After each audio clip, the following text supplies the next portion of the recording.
Guys, it's Tina and I am back, and I am here with a back to basics video. It's eyeshadow blending 101, and this is going to be a perfect video for beginners if you're just getting started with makeup and eyeshadow and you haven't quite figured out how to blend your eyeshadow well. And even if you're a novice, you're not quite a beginner, you've been dabbling in eyeshadows quite a bit, but you haven't quite gotten the hang of blending eyeshadow and you wanted to get some different tips and techniques, then this video is perfect for you. So I'm going to go through the whole shebang. I'm going to go through eyeshadow blending brushes, the different types that are available. I have quite a few blending brushes in my collection. I'm kind of the master of brushes at this point. So we're gonna go through blending brushes, eyeshadow primers, transition shades, and of course the different blending techniques. And I'm even gonna have a demonstration for you at the end of this video. So I'm gonna leave timestamps to where I go through each different topic. So if you wanna jump ahead to any of the topics, the timestamps will be down below. But without much further ado, let's go ahead and jump into eyeshadow blending 101.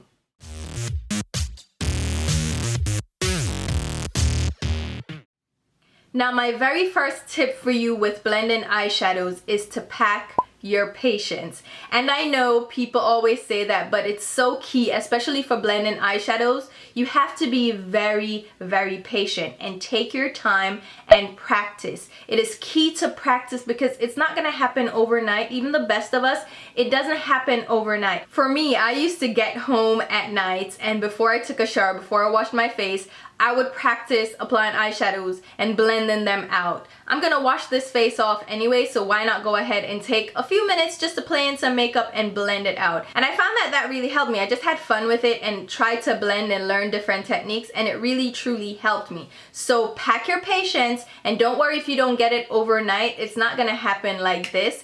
It can take some time. Now let's go ahead and talk about blending brushes, and I think this is my favorite part of the video because I just love brushes and I have tons of brushes here available, and we're gonna go through the different styles and sizes and different shapes. But the first thing I wanted to mention is the bristle type.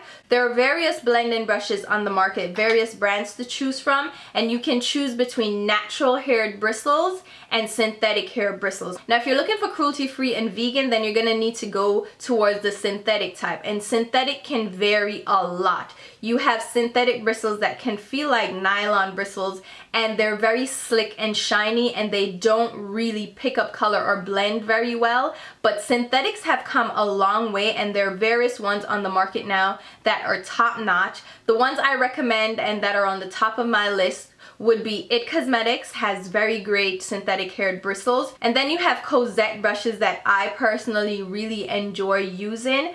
And newest on the market for me that I've discovered that I also enjoy using are the Urban Decay brushes. So if you're looking for synthetic brushes, look for synthetic brushes that have soft bristles but have a certain drier texture to them and mimic those of natural haired bristles. So look for those types of bristles. Try to touch them in stores. Try to avoid the ones that are really slick or feel really shiny or greasy to the touch. And then the other option is the natural haired bristles, and these come from various different animals. So if you're not into that, then keep away from these. Typically the hair is harvested in a humane way, so I don't have a big issue with natural haired bristles, but you have different versions. You have goat hair bristles, you have squirrel hair bristles, you have horse hair bristles, you have different bristles that are available, and these will affect the texture of the actual brush and how it really picks up eyeshadow and blends it out.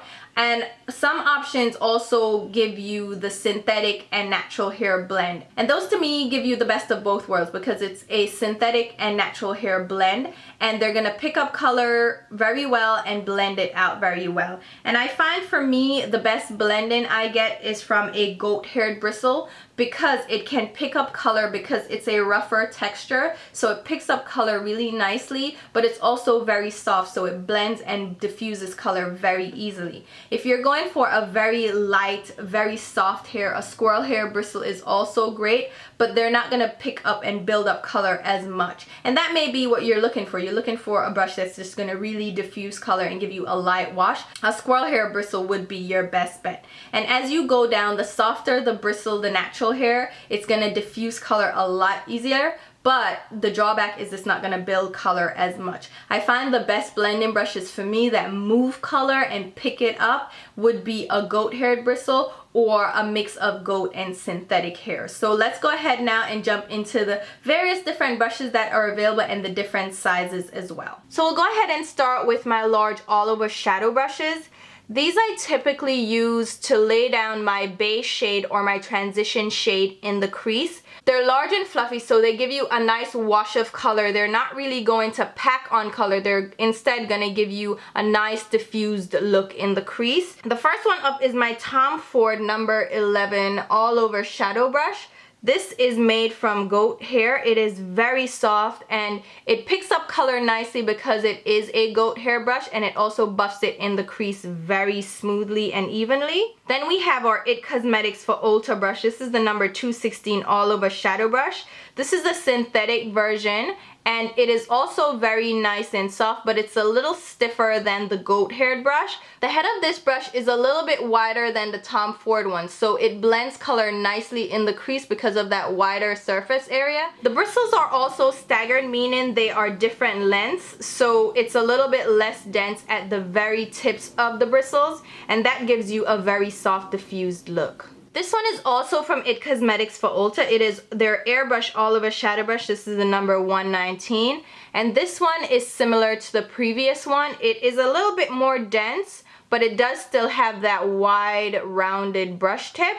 And this is also great. It's a little bit cheaper than the all over shadow brush, and it works great in the crease. And again, these are synthetic bristles. Then we have one from Zoeva. This is the 222 Luxe all over shader brush.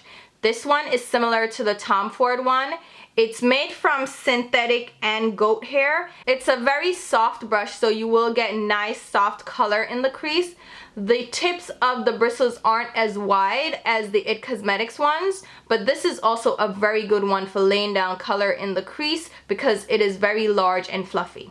Next, we'll move on to large blending brushes, and these are perfect for you if you have a larger crease area or a larger area to blend your eyeshadow over. They're larger brushes, so they may not be the best suited for smaller eye spaces. Now, I love these brushes because they are large and they are fluffy, so they will deposit very light color in the crease. They will diffuse the color and blend it lightly, so you'll get a nice transition color. The most popular one that I hear people talk about is the MAC 224.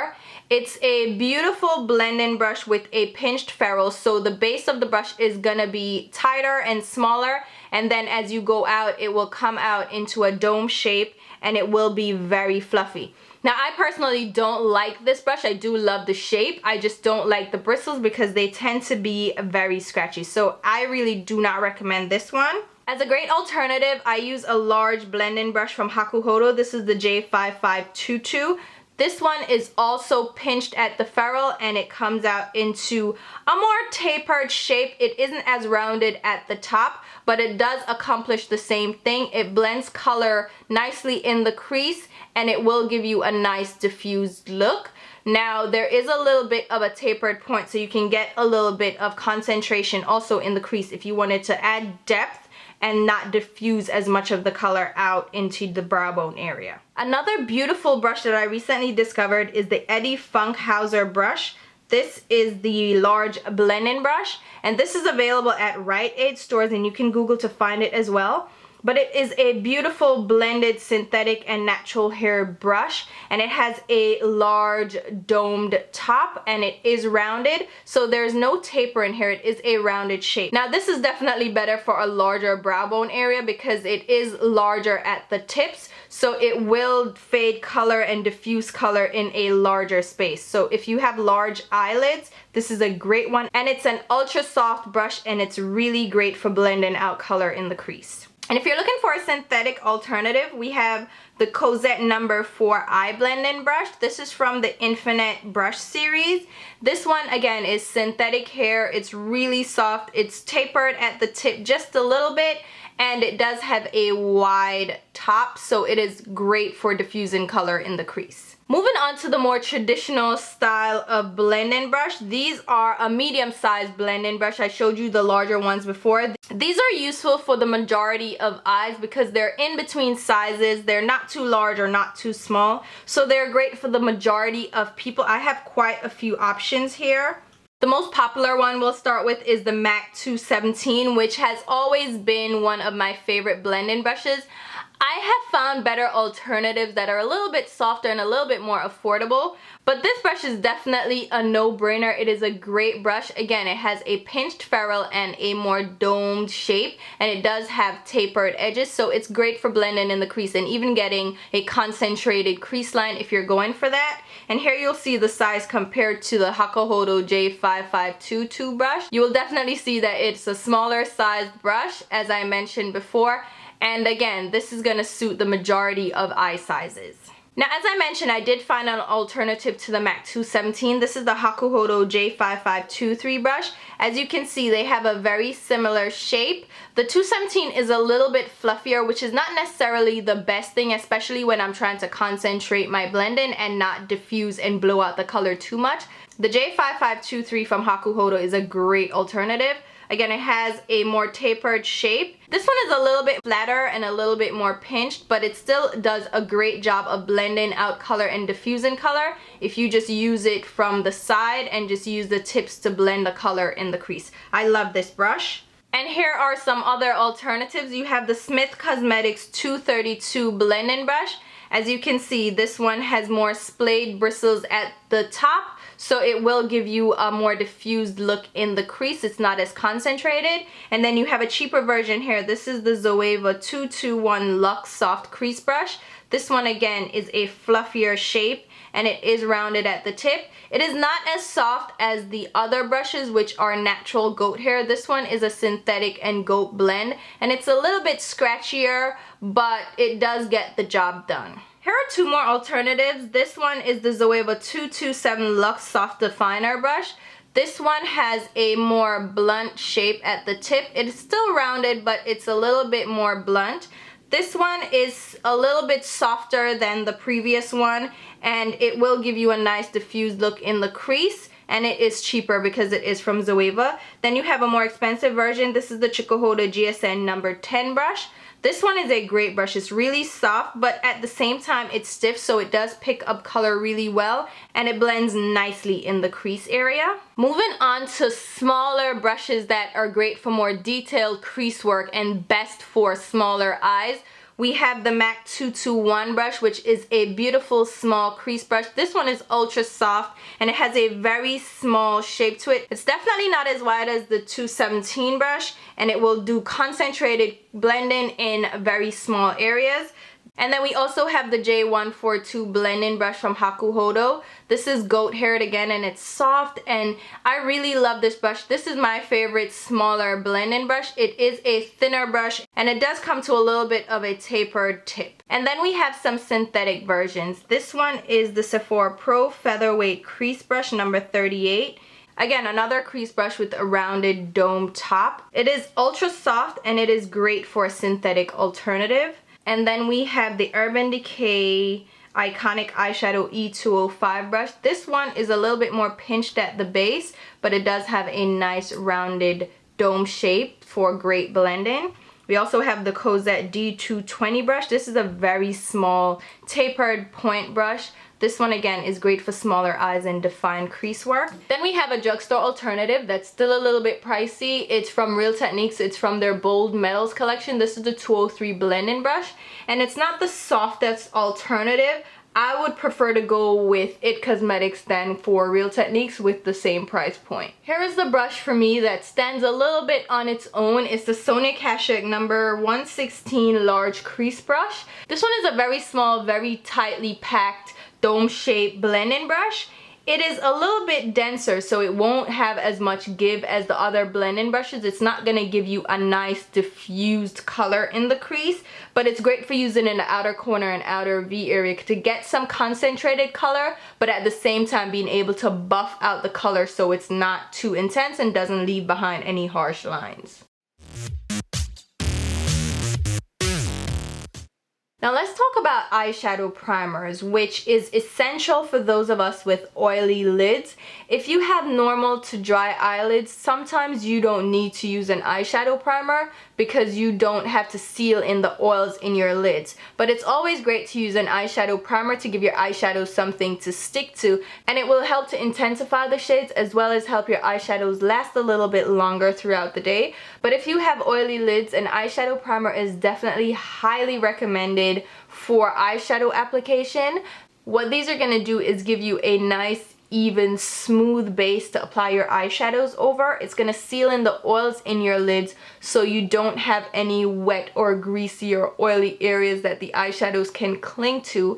And these are going to help you to blend out the eyeshadows that much more because, again, you have a smooth canvas that is relatively matte, so it's really going to give you a nice blend-in space for your eyeshadows. I really love the Urban Decay Anti-Aging Primer Potion. This is a great one. I prefer this over the original, and it does dry clear. Next we have the MAC Prep and Prime 24-Hour Extend Eye Base. This is also a great one. This one is more of a silicone light feel on the eyes. It also sets down matte, and it is a clear formula. And then we have the Smashbox 24-Hour Photo Finish Shadow Primer. This one is similar to the MAC Prep and Prime. It does dry down clear and it does have more of a silicone texture. And these eyeshadow primers do come out with a little bit of a beigey tint, but as you blend it out over your eyelids, it will transform into a translucent base. And these again will dry down to a matte skin type feel, and it gives you a smooth surface to apply your eyeshadows.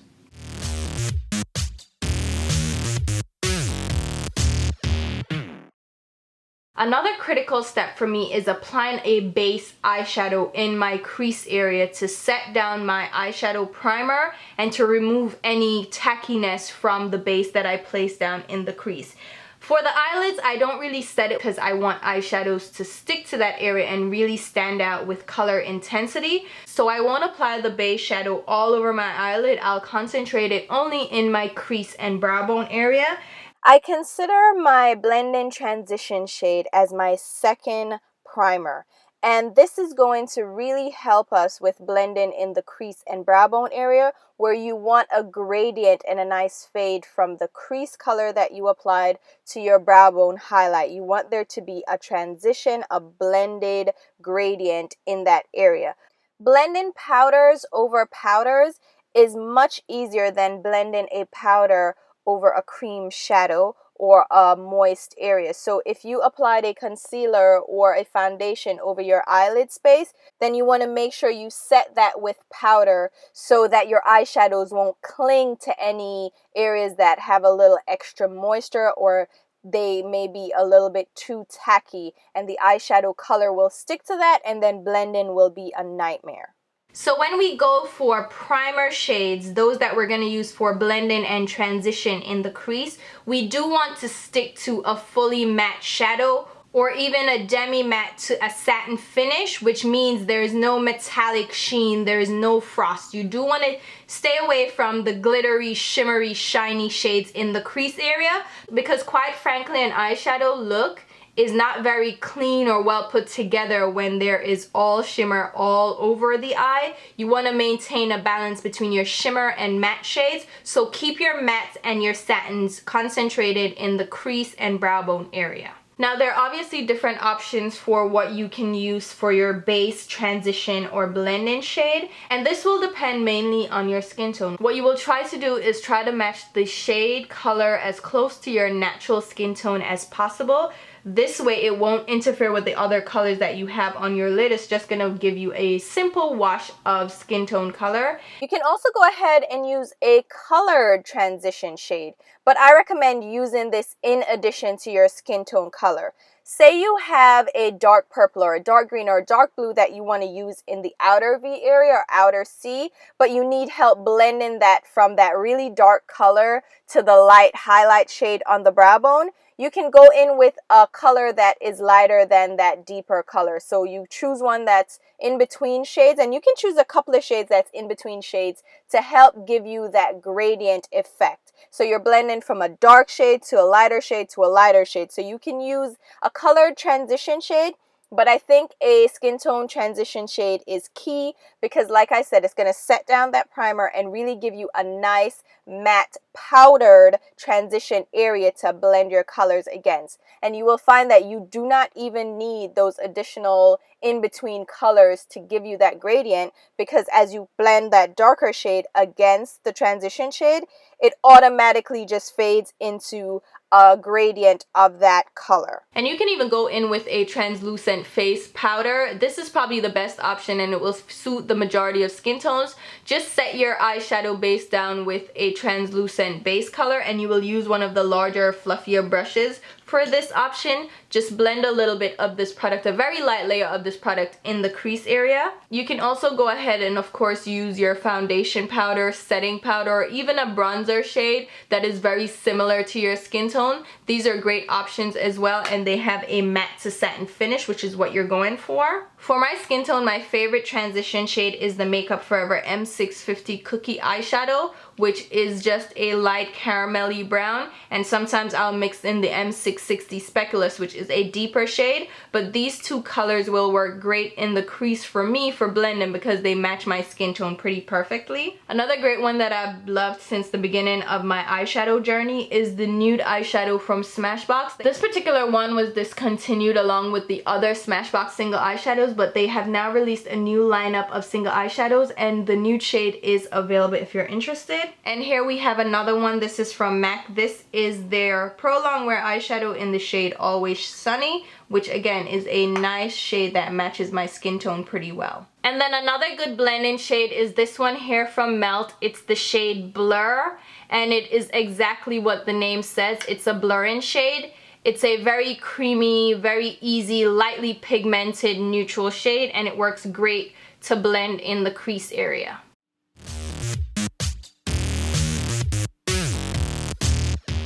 So now that you have your brushes, you have your transition shades, let's go ahead and talk about technique. Because you can have all the brushes in the world and all the best eyeshadows, but if your technique is not on par, it's not going to turn out great anyways. So let's go ahead and talk about the different motions and the different techniques you can use to blend out your eyeshadows so you get a flawless look each time. Now the very first motion I want to mention is the windshield wiper motion, which is simply a back and forth motion in a semicircular or a C shape in your crease area, and is simply moving your brush back and forth across that brow bone and crease area. And what that motion does is, first, it deposits color very lightly in that brow bone and crease area, and then as you go back and forth and pull the color upwards, it's going to diffuse the color and give you a nice wash of that shade in your crease area. Now, in addition to the actual motion of the brush, you have to pay attention to how much pressure you apply to your skin area. So if you apply very light pressure, meaning you barely touch your skin with the brush,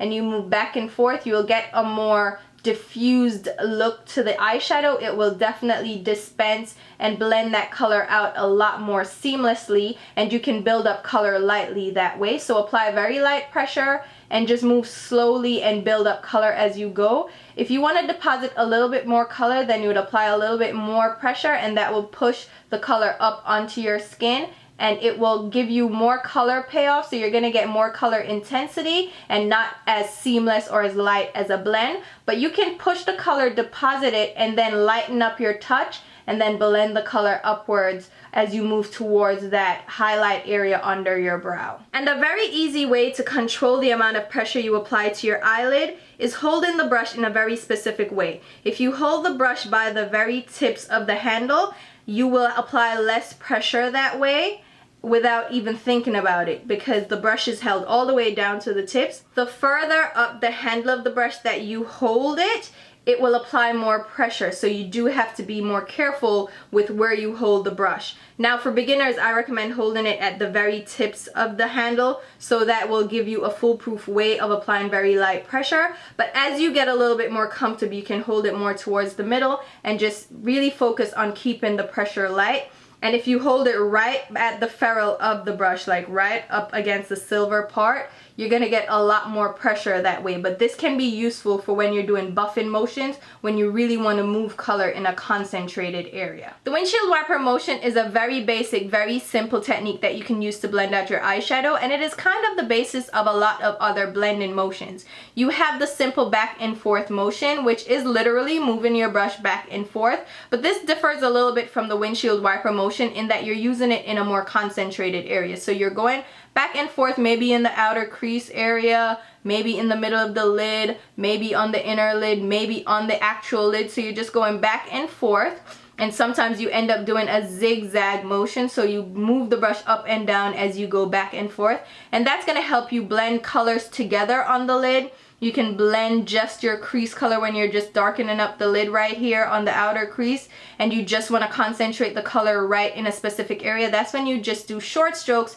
back and forth to blend colors out. You also have the circular motion, which is more of a blending buffing motion, and that's simply going around in very small circular motions to build up color, deposit color, really buff the color in, and then you can also use it to erase colors. So if you got a little bit too much color, say deposited on your outer crease area, and you really want to erase that color, you can just go back and forth like this in a circular motion, very light touches to blend that color out, and it's going to keep the color concentrated right where you placed it instead of blowing the color all the way upwards onto the brow bone or onto the crease area. You can just keep it very concentrated doing circular motions. I actually like to do circular buffing motions in my outer crease when I'm trying to deepen up the crease and add some dimension. So I'll just do circular motions, deposit my color, and then I'll do my back and forth motions to blend the color out and diffuse it upwards. So the buffing motion and the circular motion can also be used to build up color and deposit color,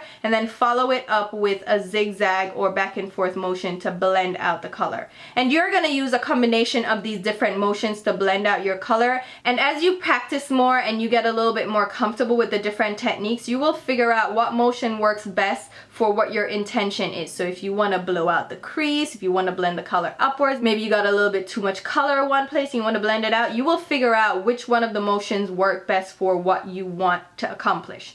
Now, another motion is the simple swipe motion, and I typically use this in the outer lid area, and this is just it's almost like a back and forth motion, but you're not going in a back and forth zigzag motion. You're lifting the brush and going in only one direction. So you'll swipe, lift, and you do it very quickly, and this can pull color inwards and blend it. Say you have a different shade on the middle of the lid and one shade on the outer lid, and you want to blend them together, you can just pull the shades together in that swiping motion.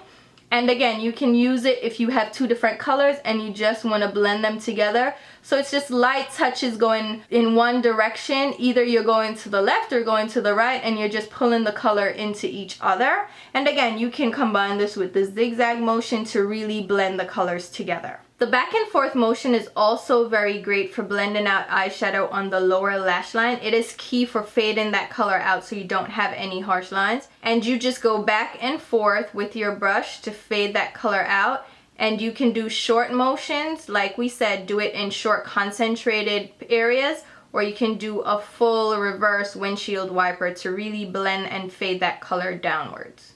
Another key thing in blending is how you actually pick up the eyeshadow on your eyeshadow brush. So if you just want to concentrate the color on the tips of the brush, you use the very tips of the brush. Then once you apply it to the crease area, it will only be in the area where the tips of the bristles touch. And this will allow you to concentrate where the color actually goes in your crease area. Now, if you want to apply more color over your lids and you want it to be a more diffused, blown out look, then you also apply it to the sides of the brush itself. And with the color lower down on the brush on the sides, you can turn the brush sideways into your crease. And once you angle the brush into your crease with the colored side upwards, this color is now going to be applied in your crease area, and it will blow out and diffuse more on the brow bone. If you want the color to be more on the lid, you turn the brush over and the color is now on the underside. That color will be lower down in the crease area. The angle of your brush is also very important. So if you go directly straight into your crease area, then the color will be concentrated directly where you place that brush. So the color will be in this exact area. If you angle the brush more upwards, then the color, depending on where your color is on your brush tips, the color will go upwards onto your brow bone area. If you angle the brush downwards, it will go more onto your crease area. So the angle of your brush also will affect where the blending occurs. So again, straight on will just concentrate it in the crease, and upwards angle will diffuse it onto the brow bone and crease area, and a downwards angle will blend it also on the lid of the eye.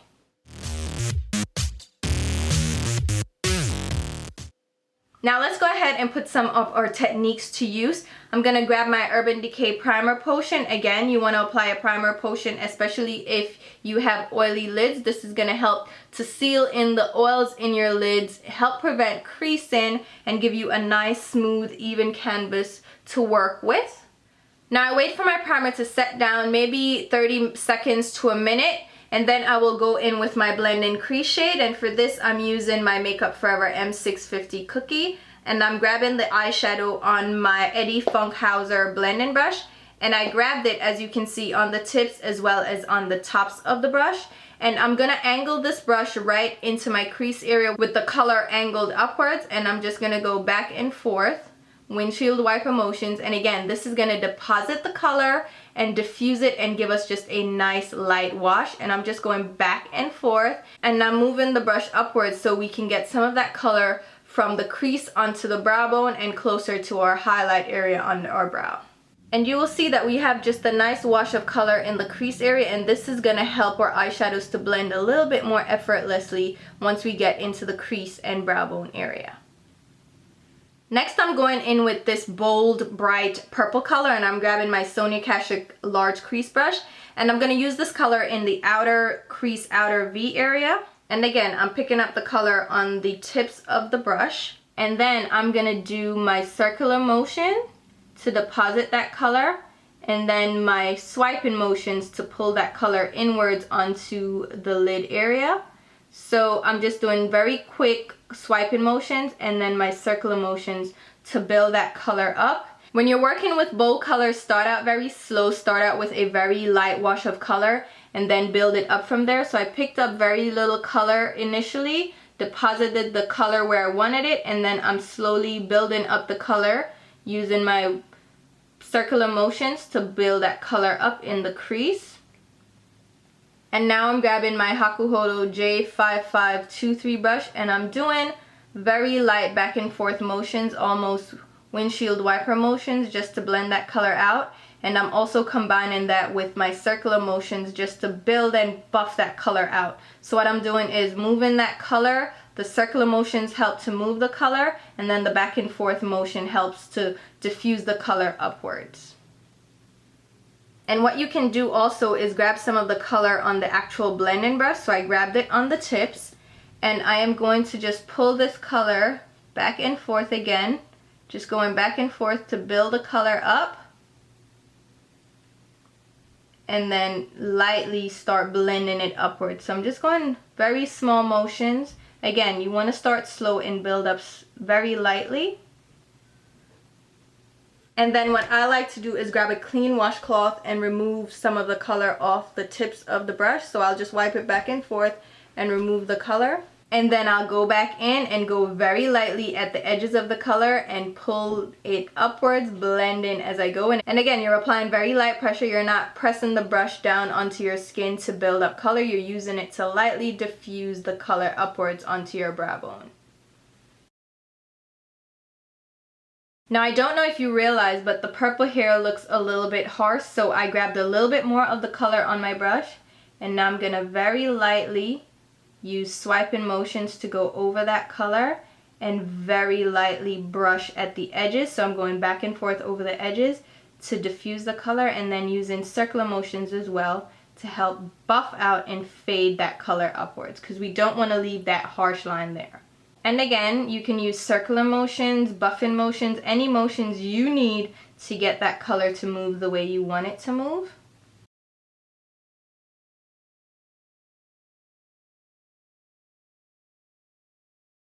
Now I'm going to go in and pick up another color. This is the shade Twilight Tryst from Buxom, and I'm picking that up on an eyeshadow brush, and we're going to go through building up eyeshadows in another video. And now I'm just going to push a little bit of this color on that outer lid area, and I'm just using swiping motions and pressing motions to deposit that color. And like I said before, you can do swiping motions, zigzag motions to blend those colors together. And that's where the different blending techniques will come in as you build up colors on the lid. And once again, I'll go in with the purple and I'll deposit the color, circular motions, to build that color up as well as blend it with the other shade that we placed on the lid. And you need to step back and look at your eyeshadow application from a distance as well as up close in the mirror to see that your blending is on point, because it needs to look good from a distance as well as up close. And I realized that this color is a little bit too high and too concentrated, and that's great for me to show you a trick on how to clean that up. The easiest way is to go in with your blend-in transition shade. So the shade that you used as your primer shade, as your blend-in shade, grab it on your large blend-in brush and just go over that area that you have too much color. Just go back and forth, windshield wiper motions, back and forth motions, and it's gonna act as an eraser to erase some of that color that you may have put just a little bit too high. So you're kind of buffing away that color, covering it up with your blending shade. And this is a great way to really correct some of your mistakes. If you blend it a little bit too high, you need to fade some of that color out. Again, just go in with a fluffier brush, so the fluffier one that we use to really diffuse the color, and then go back and forth over where you had too much color and just blend and fade that color out. And you see it took away some of that color intensity. And now I'm just gonna go ahead and finish up the look by using a lighter shade on my inner lid area on a large fluffy brush. And this is just gonna apply the color and blend it as well. So we're using, again, back and forth motions just to apply and blend the color. And we're getting a light wash rather than a concentrated block of color. And again, you see the zigzag motions will blend colors together, and then you can pull the color upwards also in the crease area. And this kind of large fluffy brush you can use sideways to really buff and blend colors in the crease area. It's also good for erasing any mistakes as with the larger blending brush. Now for under the eyes, I'm going to use a very small pointed eyeshadow brush. This is a Smith Cosmetics 253 brush, and I'm going to go right against my lash line, and again just do back and forth motions to pull that color on the lower lash line and blend it out as I go.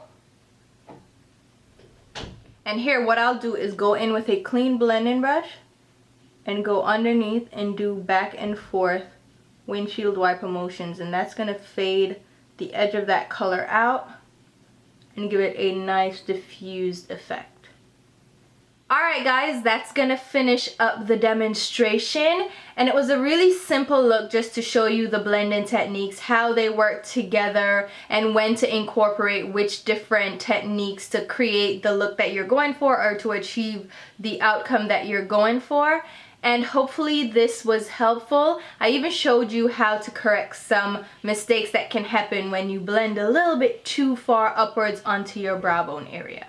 Alright guys, so thank you for spending some time with me. Hopefully this video was helpful if you're a beginner and you're trying to figure out the world of eyeshadows.